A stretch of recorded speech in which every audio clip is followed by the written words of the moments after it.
We'll get started. I'd like to thank you all for coming this evening. I'm Jonna Quinn, Director of Alumni Relations, and we welcome you to our last summer installment of Griffins at Home. The purpose of this series was really to allow our Gwynedd Mercy community to gather together in a time of pandemic when no one really knows, who is coming and going, and I apologize for the background noise, but this seems to be the new normal, right? So thank you to Carol Evans for leading us in this evening's session. Carol's been with us for over 25 years at Gwynedd, and also as an assistant professor, and then also as the director of the Voices of Gwynedd for more than 25 years. And so thank you, Carol, for helping us and leading us in the 6 steps to singing this evening, and we hope that you'll all enjoy. Please mute your camera or your microphones, and then if Carol needs you to kind of chime in, she'll let you know when. And so thanks again, and enjoy the session this evening. Thanks. It's great to be here, and it's so wonderful to see all of you. So at any time, we are going to record this, all right? I hope you all are okay with that. So at any time you want to ask me a question, you can put something in the chat, or there's some way that you can make reactions and things like that too. But I'm going to tell you a little bit. I came up with this plan. I called it the 6 steps to singing many, many years ago, before I came to Gwynedd, actually. And I had a student, I was at Villanova, and I had a student who said, I really want to try to video you doing this, because I was doing these like retreats for other choirs and things like that. And she said, I just think you could be really famous if we were to like copyright these 6 steps to singing. Well, you know what, when you're a musician and you're an artist, you're just in the moment. You know what I mean? Like, you're always in the moment, living in the moment. So I was like, I have no time for that, Joan. And so I didn't like sit down and actually make a recording or make a video but now with this whole time period that we've gone through, I keep thinking to myself, this would have been probably a really good marketing tool for choirs, for choruses, music groups, I don't know. Anyway. And those of you who have been in the Voices of Gwynedd may have heard some parts of this on some of our retreats. Sometimes I do it, but I change it around. The same 6 steps happen. I feel like these are the exact same 6 steps everybody has to go through to be a good singer. I honestly believe this, and it has worked for me for, how many years. So I really trust this idea and this process, and I hope you will as well. And I really want you to try and do whatever you want to do along with us, okay? I mean, you can stand up, you can sit down, you can do it any way you want to do it. But I'm going to start standing up, and eventually I'll get over to the keyboard and start doing some of that. All right, so I'm going to share a little bit of my screen and just show you some of my, my ideas, okay? So first of all, my idea, let me see if I can get this slideshow going here. All right, hopefully you can all see it. There's 6 steps to good singing. My idea is that before you can begin making a sound, you have to understand how to hold the instrument, because your body is your instrument in essence, all right? So the first thing that I talk about is the idea of posture. And so if I were to go on here, I'm just going to show you some crazy looking pictures of what, crazy bad posture looks like. So you might be able to see, sometimes people have their shoulders forward, sometimes they hold their backs all the way back, they have a sway back. Sometimes if your knees are really, really stiff and you lock them into place, you'll be surprised how you will not be able to breathe eventually. You know what I mean? So you want to make sure, this is how I recommend that we do posture. I recommend that you start at the bottom with a checklist, and your feet should be separated a little bit, and most of the time the weight is on the balls of your feet. So in other words, like you're going to dive, or you're going to go shoot baskets, or you're going to dive off a diving board or something like that. So you don't have the weight on your heels, because if you have the weight On your heels, do you hear what it does to my voice? It tightens me up. So you have the weight on the balls of your feet. So you have like a buoyancy about you, okay? Then if you're coming up and you check your knees, you want your knees to be a little loose, just like you see the basketball players and athletes, because in theory, I mean, we are really an athlete of the voice. We are singers, but that is an athletic activity, any way you look at it, because this body is all involved in singing. All right, so then you check your knees and you make sure they're not locked in place. Then you go from your hips all the way up to your shoulders.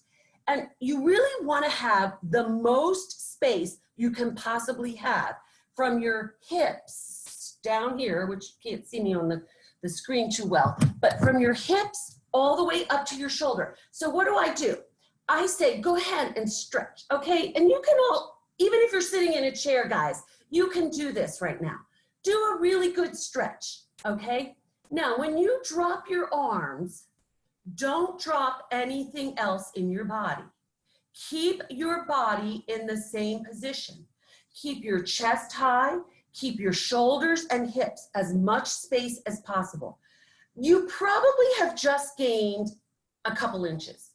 And the older you get, you're going to be happy to gain a couple inches because we lose a couple inches. Sorry.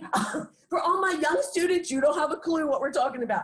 But it's like every year you go to the doctor, it's, oh, I'm a little fourth of an inch shorter or whatever, you know. So yeah, you want to have as much space as possible, okay, when you're singing, because guess what? All of this does all the work. Everything, you know, around your belly and your belt buckle, that does all the work for singing. This doesn't do anything, honestly. So I have, from that point on, you want to make sure that your head is pretty much facing wherever you are going to sing. Because if I put my head up like here, then my voice is going to be up to the ceiling. If I put my head down here, my voice is going down to the floor. So you want wherever your audience is going to be. I remember my mom used to always say, because I would be so nervous singing, you know, and she said, just sing on top of all of, pretend the whole audience is like a field of cabbage and they're all cabbage heads, and just sing right above the cabbage heads.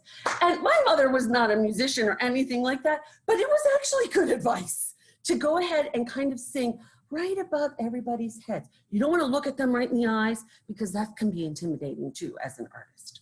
All right, so I have another picture of posture where you're always looking straight ahead. Your shoulders are back. So do an exercise with me right now, all right? Stand up or sit down wherever you are and take your shoulders and roll them back.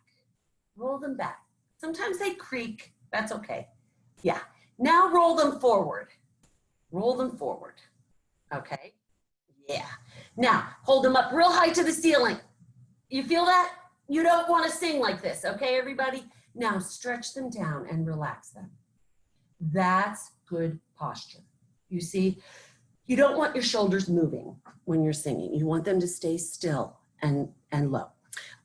Straighten your back, knees slightly bent, and you could see how your feet are apart. So that is what I call really the checklist for good posture. You start at the bottom and you come all the way up, and you try to, some voice teachers tell you to take the middle of your head and pretend you have a string in the middle of your head, like you're a little puppet or a marionette, and that it attaches to the ceiling. So sometimes that works for people too, to think about keeping their posture. All right, now I'm going to go on. My second step that I think is really essential before you can ever make a sound is breathing. Okay, so the whole idea of breathing, I like to say that your breath is exactly like your gas in the gas tank, all right? So if you have no breath, then you can't make a tone, you can't make a sound. If you have no gas, you can't move the car. Of course, unless it's an all-electric car, okay, that's given. But we need to have that breath support. We need to have that's the foundation of our tone. So a couple of things. Most of us think, if I say to you, let's go ahead and take a big breath, most of us would suck our guts in like this. And it's the exact opposite. When you take a good breath to sing, Your whole belly, this whole belly area here should feel like it blows up like a balloon. That should expand rather than, you know, come in. All right, and it's weird because, you know, we all think, oh, we have to look so prim and proper and we have to hold our bellies in. But if you hold your bellies in, then there's no breathing. You really can't. If you lie flat on the floor and say you put a big heavy book or something, you know, on your belly, you would see your belly moving up and down naturally. When you would take a breath, it would expand. And when you let the breath out, it would come in. When babies are sleeping, watch a little baby sleep. They breathe perfectly naturally like that, all right? So we wanna have that same feeling, like you're filling up a balloon when you inhale to take breath. So I want everybody to do something. Pretend you have a straw in your mouth, okay? And you're having good posture. Remind yourself, always go back through all the steps, good posture, and pretend you have a straw in your mouth. And what you're gonna do is you're gonna inhale through that little straw. Did you just feel your belly move? Yes, that's exactly what you want to have happen. You want your whole belly. You could put your hand here and check it. You could put your hand around the small of your back. You could put your hand around your waist this way. You always wanna see this moving. You don't wanna see this moving. If you go like this, guess what? You're not going to be able to sing a long breath. It's going to be a shallow breath. It won't give you any ability to sing a whole phrase, okay?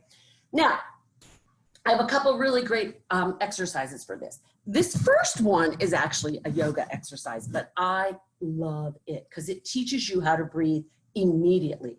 So what you're going to do is you're going to take your index finger and you're going to hold your one nostril down. Doesn't matter which one. And you're going to inhale through the other nostril. Close your mouth. Don't breathe through your mouth at all. Okay, ready? Inhale. Did you feel that? Did you feel how it just... Now, we're going to do it and we're going to alternate. This is what they do in yoga. It's a real nice meditation thing. You're going to inhale and then use your other side to exhale.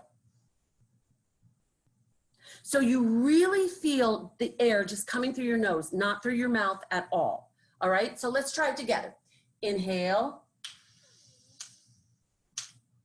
Now switch hands to the other nostril and exhale. Now inhale on that nostril. Switch hands, exhale the other nostril. You can do that any time of the day. You can do it when you're sitting in traffic and you're getting like nervous. It's a perfect exercise to de-stress you. Honestly, I know it feels weird and it's kind of funky, but it's a great exercise and it does help you sort of to focus and meditate. All right, here's another exercise, a great exercise for you. This time you're going to pretend you're a cross, okay? Okay, everybody put your arms straight out. You could do it while you're sitting, you could stand, it doesn't matter. Now, you're going to inhale, and again, we're going to inhale, I'm going to give you a count. We're going to count for 4, okay? And we're going to hold the breath for 4, and then we're going to exhale for 8 on an S. But your hands have to stay out here, your arms have to stay out here. So everybody, we're going to do it together. Ready? Inhale. 3, 4. Hold your breath. 2, 3. Exhale on an S.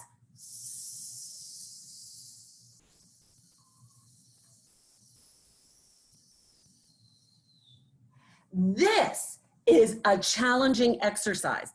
It takes away all of your chest breathing, the shallow breathing. It really forces you to breathe low. If you're in the middle of, again, a stressful time period or something, and you have to do a presentation like I'm doing, and you want to get relaxed, put your hands out like this, and do that little exercise, you'll be surprised how great it is. It really, really helps. Okay, so you're going to practice that exercise. You could do it as many times as you want. You could do it whenever you inhale, you want to exhale twice as long. So if you inhale for 5, you're going to exhale for 10, because that's what singing is. You want to have a longer exhalation and really control your air so it doesn't just like a balloon, you know, it all goes out, okay? So breathing is step number 2. Now, step number 3. All right. My third step in singing, I claim this and I swear by this, and I'm going to let you even challenge me to it. I believe that good tone is really nothing more than singing on good vowels, okay? So everybody has probably heard voice teachers do things like me,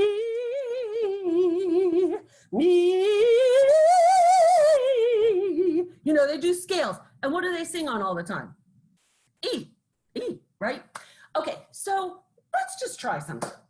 I want someone to throw out a consonant. I'm saying you cannot sing on a consonant. Give me a consonant, anybody. Unmute yourself and throw me a consonant. D. D. Okay. N. So if I were singing on D, listen to what comes out. D. What really came out? E. E. Give me another one. N. Now, can I hum an N? I can hum an N. But I can't get tone out of an N. Okay? But I ended up singing an E. N. I could sing E. That's a vowel. Give me another one. Z. Z. What am I singing? E. E. So this is what I call the meat and potatoes of a singer. The meat and the potatoes. After you posture, after you learn how to take good breaths, okay, and support your breath, then you have to make good vowels. The good vowel tone will get you through an entire song. Yeah, sure, maybe people won't understand what you're singing, but that's the only thing that's going to give you tone is vowels. So we work on those primary vowels I have there for you. Ah, e, o, u. You see? E, o, u. They are the primary vowels in every language.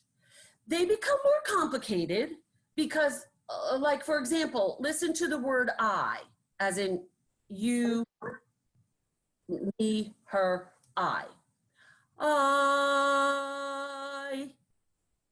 See what that word I, capital I, is really 2 vowels. They call those diphthongs.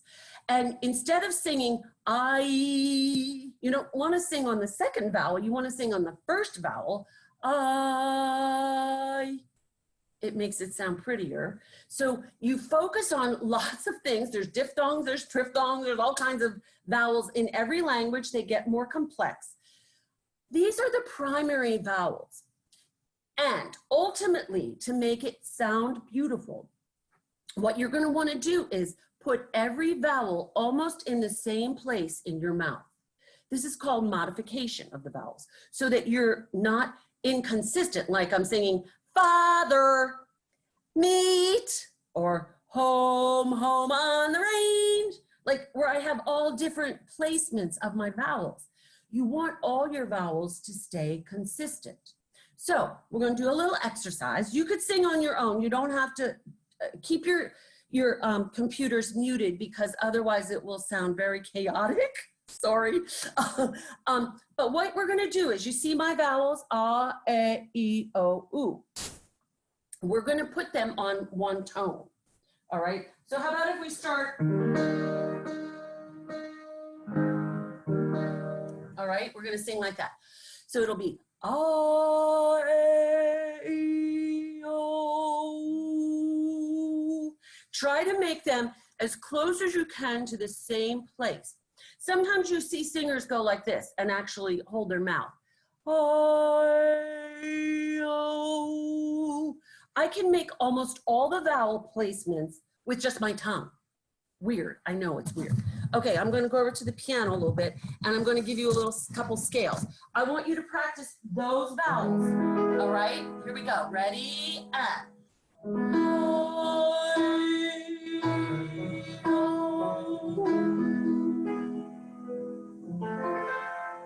we go.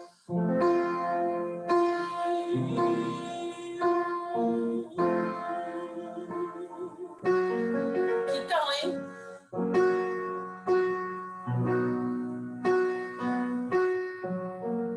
We're going to do one more. Make sure you're good posture, breathing, go.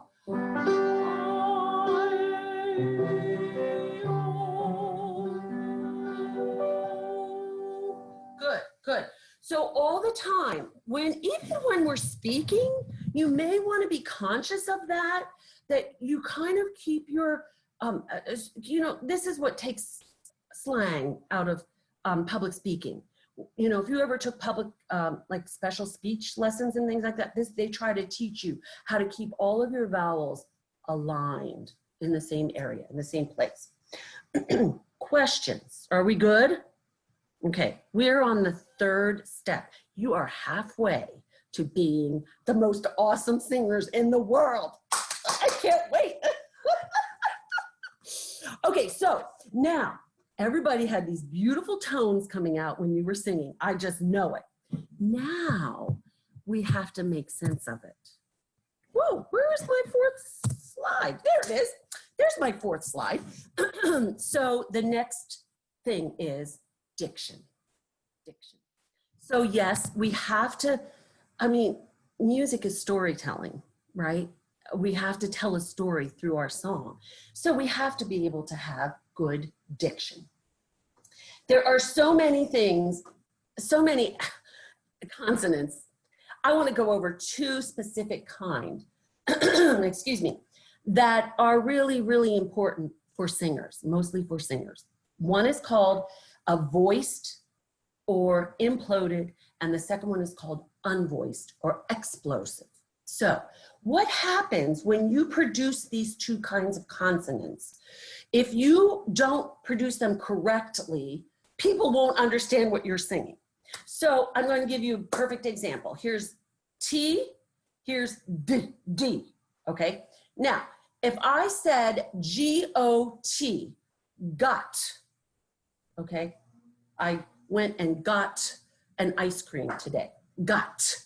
See how I have to blow the air over it? Got, all right? But suppose I was talking about praying and I was talking about God. But if I said, oh, I prayed to God today, that wouldn't sound right, would it? No, I prayed to God today. God, is what we call a voiced consonant, D. You have to actually make a sound. Try it with me, God, D. So you add a D at the end of it. Now, the opposite is got, where you just blow air. Got, try it, got, right? And if you had a word that started with T, to, how different that sounds than do. Try it, to, do. You hear the difference? Do you feel the difference? Okay, so that happens in a bunch of consonants. So here's a couple others. I want you to try these on your own, okay? Try to sing the word tap, T-A-P, versus tab, T-A-B, all right? So we'll just put it on a note. Here's tap, T-A-P, tap. That needs air. Here's tab, tab, tab. So you have to add tone to it. Okay, say back, back, and bag. You feel them? They're in the same place in your mouth. Do you feel them? Back, bag. They're made in the same place in your mouth, but the one, you need to blow air over it, and the other one, you need to voice it and make a little tone. How about hiss? Can you all make an S? Hiss. Like a snake? Okay, how about his? His. Oh, I borrowed his car today. His. You feel a difference? S and Z are made in the same place. S, z, s, z. But you feel how you have to sing them differently. And then there's F and V. V is voiced, F is air. I see your instrument, Carter. Carter just made it a musical instrument. I'm very proud of you. But how about the word fail?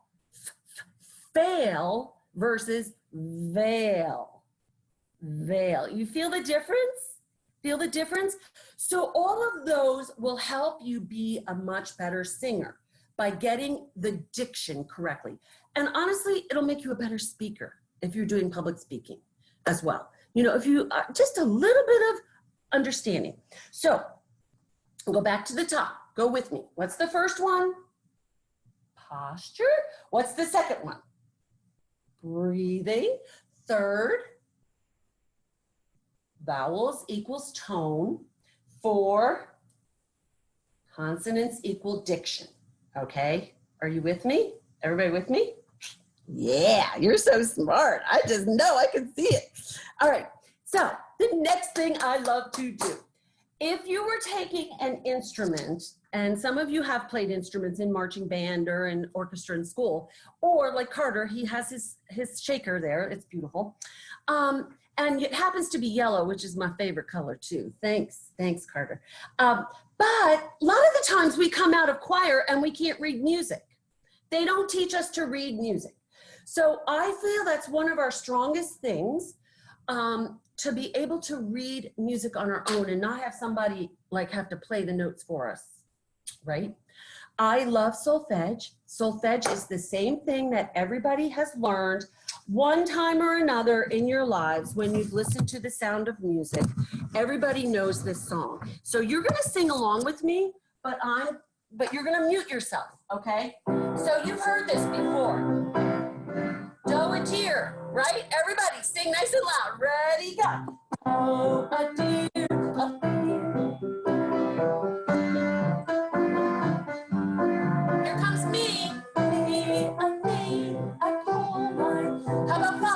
Fa, alone, no way to run. You're so a needle pulling thread. La, a note to follow so. Tea, a drink with jam and bread. That will bring us back to do. Now sing the whole thing. Do, re, mi, fa, so, fa, ti, do, so, do. Yeah, okay, you got it, right, everybody? You know that song. So, you know what? We all think that Maria started it with The Sound of Music, but it was going on. That's what that word means up there, solfege. Solfeggio was a Greek music teacher way back in the days of the Greeks and the Romans, and he actually used his hands like this. Do, re, mi, fa, so, and he would go in between, you know, for different syllables, for half steps, for whole steps, he used his hands. Eventually, music educators started to use this system with our hands. And let me see if I can get it low enough so you can see. So if the note is down here, it's a lower note. Do, re, mi, fa, so, la, ti, do. So when I do this do, do, do, do, do, do, it's high. Do, do, do, do, do. When I do it down here, it's low. And you could see even on this screen that I put up there, you could see how the pitches go. High, higher, higher, higher. They go up that scale, and that's how we sing do, re, mi. If you know how to read notes, that's really exciting because then you know a do could be a C. A do could also be a D. We could put music in any key. It's called movable do. So whatever key the song is in, that would be the do. Okay, for our purposes, it doesn't make sense to do that right now. Now, I want everyone to try and sing along with me. I'm going to stop sharing for a moment because I'm going to give you a couple of challenge songs, okay? Can you see me well enough? Yeah, okay, hopefully you can. All right, so here's our do. All right, that's going to be our do, re, mi. All right, so I'm going to start with something real easy. We'll start with me. Okay, everybody. So whatever I do with my hands, you're going to sing. Okay, here we go. Mi, re, do, re, mi, mi, mi. You with me? Re, re, re. You with me? Mi, so, so. Good. Mi, re, do, re, mi, mi, mi, re, re, mi, re, do. All right, now you have to put it in the chat what you think the song is. Name that tune. Let's see who gets it in the chat. You know what the title is. Don't you write it in the chat? You guys know how to write it in the chat? Right? Deanna got it. Mary Jo got it. Steve got it. Awesome. Could you tell what it was? Mary had a little lamb. Awesome. Very, very good. Very, very good. Okay. So we're going to do, here comes another challenge one. Yep, Debbie got it. Awesome. Very, very good. All right, here we go. We're going to do another one, everybody. So see if you can figure it out, and then you're going to put it in the chat. Ginny had it. Yep. Excellent. Excellent. Okay. Now we're going to go on to a new song. Here we go. Here's our do. Ready? Go. Do, do, re, mi, mi, re, mi, fa. I'm not singing it this time. Do, do, so, so, so, mi, do, do, do, so, mi, re, do. Steve Merritt was the first one. He got it. Did you guys get it? Did you get it? Do, do, do, re, mi, re, mi, fa, so. Did you figure it out? It was row, row, row your boat. Good job, everyone. Okay, so I'm going to put, now I'm going to put an actual, I'm going to share again an actual song. Okay, so let's go on this again. And, whoops, let me backtrack. This one is a little song. Hopefully you can see it. Can you all see it? It keeps going back. I don't want it to go back. Don't go back. No, no, no, no, no. There. So this is a song with sheet music. Is that little thing in the way for you? Can you see all the notes? Oh, okay. So my little, there's like a little toolbar or something there that's in my way. Oh, sorry. So we can sing it together. So now we're actually going to sight read a song with the sheet music. So in other words, where that little C is, where the first note is, that's going to be our do. Okay, and we're going to just try it together. Excuse me. All right, here we go. Do, re, mi, mi, fa, so. Do, ti, la, so. Fa, mi, re, do. Now start low. Ready, go. Do, re, mi, fa, so, la, ti, do. Bravo, bravissimo. Did you guys get it? Did you get it? So you transfer whatever the notes are in your mind, do, re, mi, and the notes go right along with it. And you never have to have a piano to teach you the notes. Because if you know where the scale is, and if you can go do, re, mi, fa, sol, la, ti, do, you can sing anything. Now, while I was doing this, I just realized there's a hidden song in here. I want you to name this tune for me. Do, ti, la, sol, fa, mi, re, do.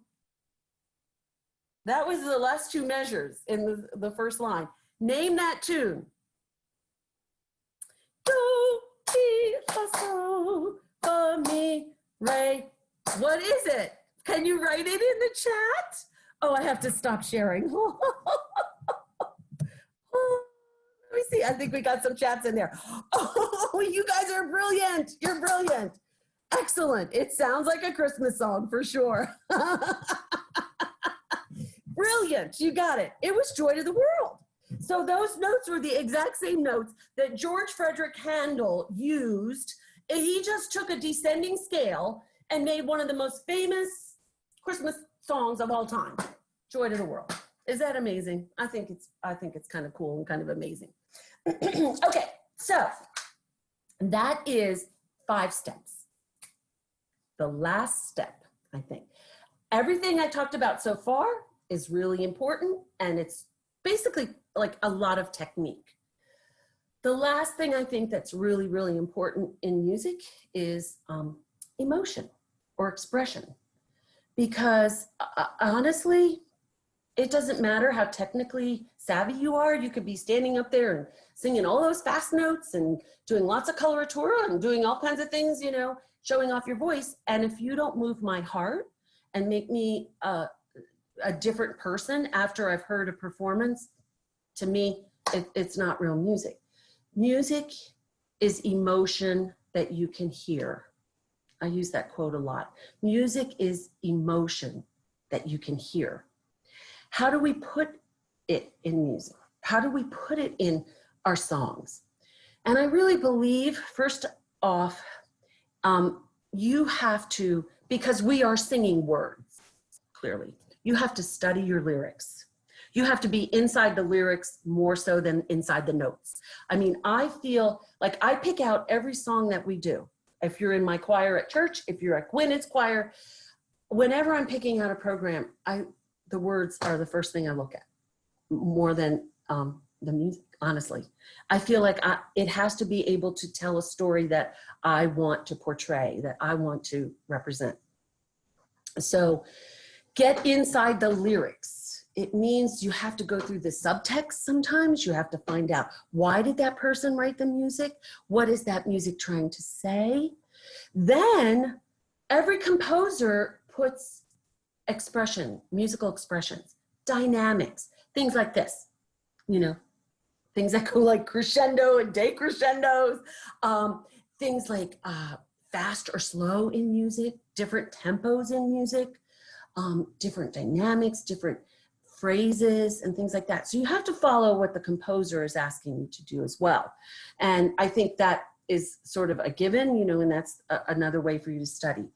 But I think you have to understand every word of every meaning, you know, beneath the meaning, so to speak, okay? So let me share my last screen, which is just simply,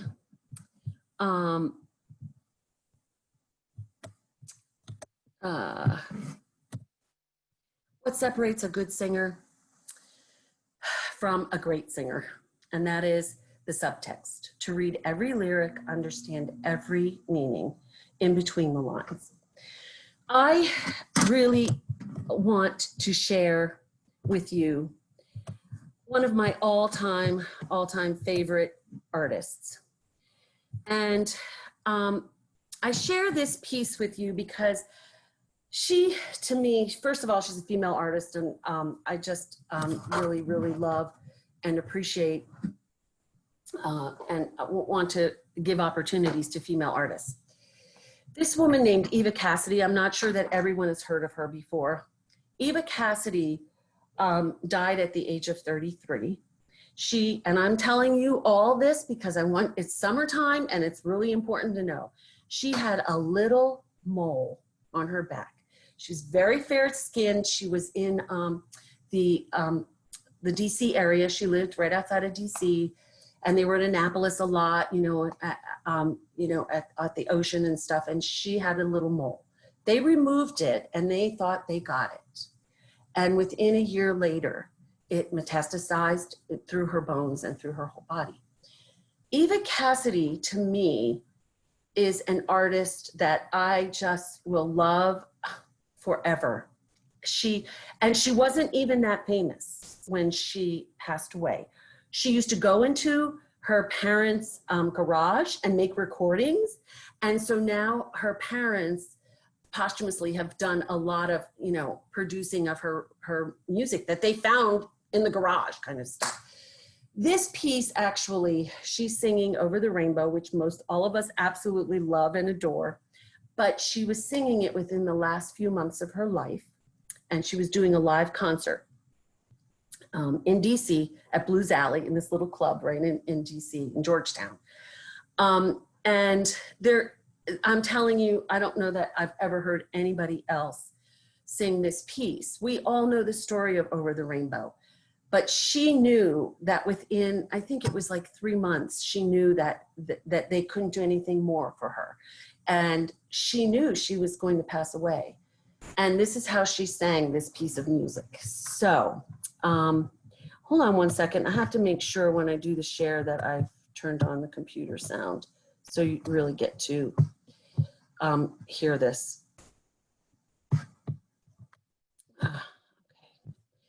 Here goes.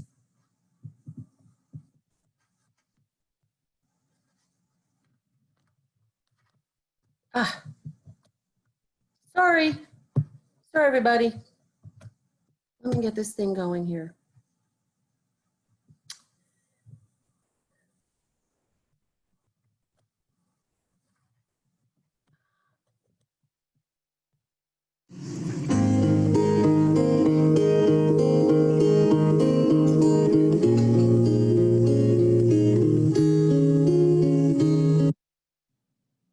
Hey. Did you check the alert? On it. How about the servers? They're up and Sorry. Let that. running. Oh my Good job. gosh. Keep it up. It's important to give credit where credit's due.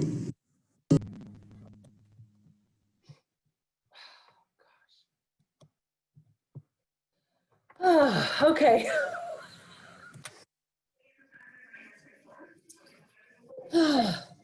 Okay, everyone. Oh, that's another video. Oh my gosh, I'm so sorry. Oh my gosh. Okay, let's get.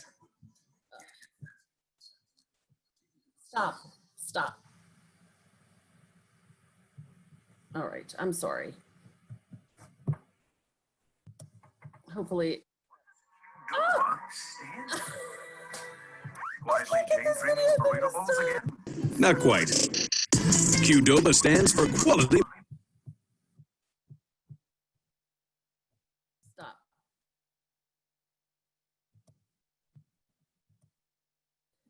I apologize. They want to put ads on everything. Oh my gosh. All right. We are at the end of our time. I just would like to say, first of all, thanks to all of you who came and joined with us tonight.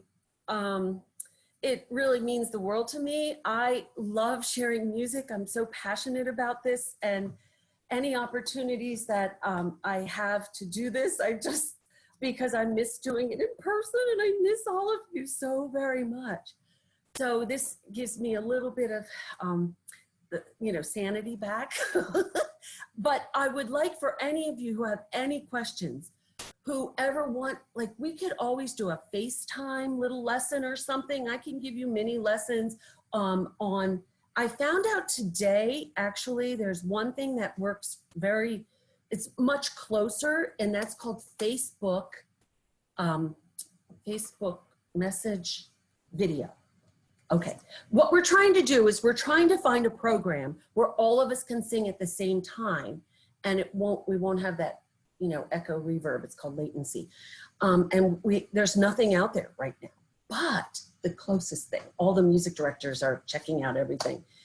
We could do it up to 8 people. We could do it on Facebook video chat, and it would be in time. So I would like for any of you who want to do more singing, any of you who would like to, you know, just email me.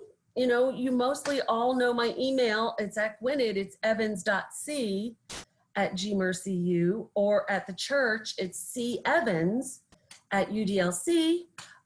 But I'm sure Gianna will also provide all of that information, and I'm happy to join in singing. And we are going to start the Voices up again in the fall, because we're actually, you know, it's a class, Music 100, so students can take it for credit. And we are going to do some, you know, music lessons. We're going to try to do some digital singing and virtual recording and things like that. And church, we're going to try to do the same. We're trying to keep up with things. It's just hard. So would anyone like to make some comments? If you would like to, you know, unmute yourself and ask a question, please, it's perfectly fine. Hello, just a quick thank you. It's Nadej. Hi, Nadesh. You're welcome. It was my pleasure, really. Hi, this is Jim. You've taken some of the secrets out. Now I know how come you guys are so good. It only takes 6 steps. That's all, Jim. Thank you, Carol. It's Susan, and I have my granddaughter here who sat through all of it and loved it. Oh my goodness. And how old are you? 8. 8. And what's her name again, Susan? Madeline. Oh my goodness. Well, Yes. thank you so much. So I can't wait to hear you sing. Now Yes, you know how to do do, re, mi. Okay? She Have did grandma not make know a that her video. You can make a video, Susan, and send it to me. Yeah. Thank you, Carol. It was great. Oh, you're welcome. Thank you, Carol. I've never had singing lessons, voice lessons. Now I feel like I can say that I have. And also, it's a delight to see Gianna, your 2 little ones, with us tonight. I know, they were so Thank you, Sister adorable. Ellen. There were fireworks at the end there. Oh, Darlene, I promise you, if you can speak, you can sing. I promise you, Darlene. And I'll tell you honestly, when I first started teaching, I was at Temple. I was doing graduate work, and they sent, you know, Jane Pauley. You know Jane Pauley. She's on Channel 3 now. Okay. They sent her to my class. I was teaching a class at Temple in Center City, not on the main campus. It was in Center City, because I said I could teach anyone to sing. You can speak, you can sing. And I had people who were totally monotone, totally. If I gave them this pitch on the piano, they could not come close to that pitch. But if I went in their ear and if I sang, la la la la, do do do do, do re mi re do, they could follow the directions of my voice. Jane Pauley has me on one of those. I think she was on the Today Show. I don't know what she used to be on. But it was a Christmas segment, and they were doing, can you teach anyone to sing? And I said, yes, I can teach anyone to sing. So they came and they interviewed me, my whole class, and they aired it, and we were singing Silver Bells. Silver bells, silver bells. We were doing Silver Bells. I'll never forget it. I have to find it because it's probably on a video somewhere.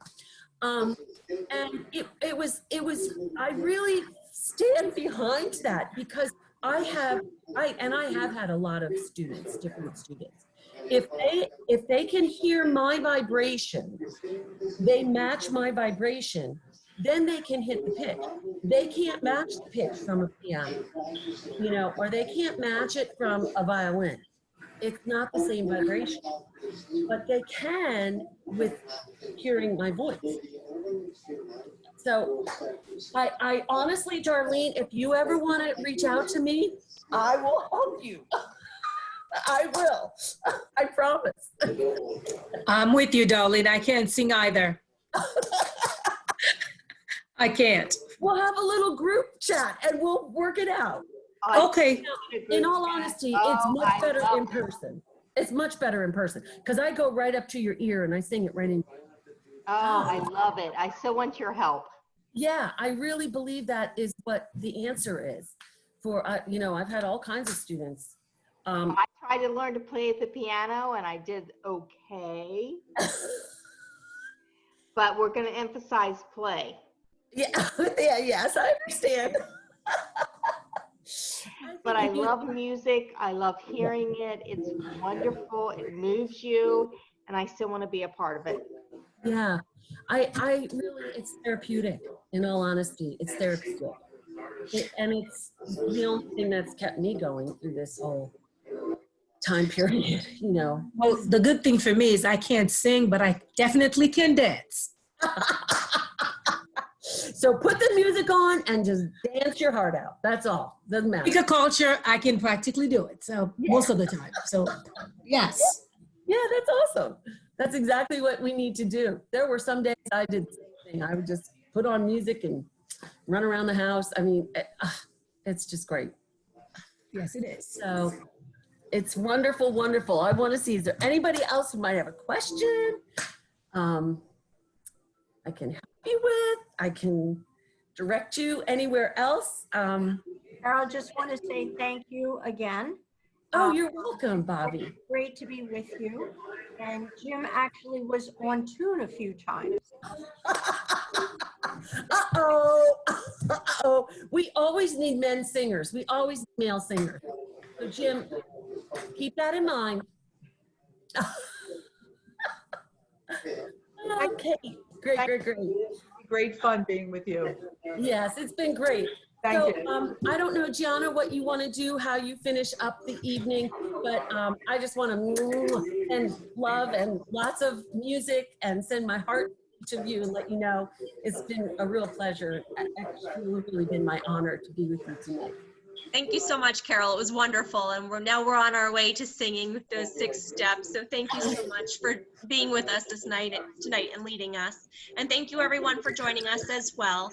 We hope you enjoyed this evening's session. And this is the last in our summer series. However, I'm working on a fall series of Griffins at Home. So there will be an email that will go out to alumni and to the GMRCU community.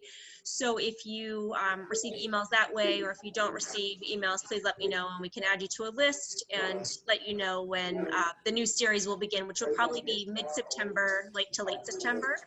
And then also we did record this session, thank you, Carol, and we will post it on the Griffins at Home page where you registered. So within about 48 hours or so. So thank you again. Stay well, stay safe, and enjoy the remainder of your summer. And thank you for being with us. Yes. Bye-bye. You as well. Thank you, Carol. Bye.